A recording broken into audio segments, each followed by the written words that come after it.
The toughest thing about covering Hurricane Katrina's impact on the Gulf Coast was the fact that it's home for me. I mean, every single reporter who covered this storm was impacted, from New Orleans all the way to Mobile. This changed them. I mean, this was the greatest natural disaster ever to hit the United States. But when the town that it has erased is the town where you grew up, and when the people you're running into in the streets who have nothing, who have just the clothes on their back and the shoes on their feet, when they're the people you went to high school with, it's just devastating. Because you're there and you know you've got to do your job, and that is the best way at the time that you can help people. But at the same time, you want to rip off that microphone, and you want to commandeer your SUV where you've got a little bit of food and water for you and your crew and your producer, and you just want to start driving up and down the streets and handing it out, at which point then, logically, then you'll be a victim and you won't have any food or water or anything left. But you felt so helpless and overwhelmed. And again, everyone felt that. I mean, the people here who went through it, every single journalist covering it. But when, again, when this is your home and these are your friends, and I didn't have any family living in Bay St. Louis when the storm hit. My brother was in Ocean Springs, Mississippi, which was impacted.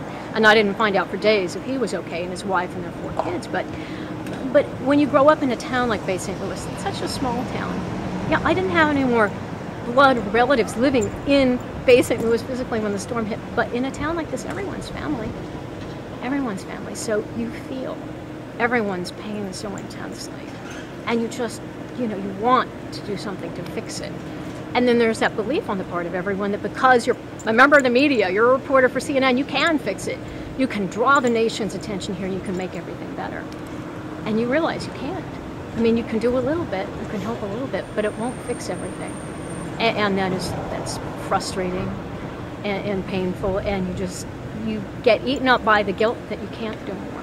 Because you know that any effort you make will fall short because the need is so great. You feel like an ant trying to move a mountain.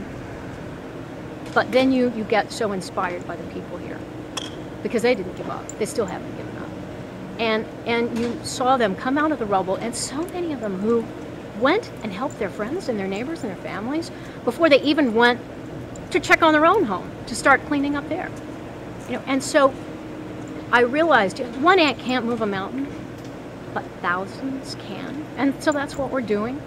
Everyone is doing their best, doing what they can. Every little bit helps. And just moving forward slowly, but one day at a time. That's the motto here. You hear so many people say that. You don't look at the past, that's over. You don't look too far down the road. That's not here yet. You can't affect it. Just get through each day, move forward, and make a difference and make it better. That's all we can do.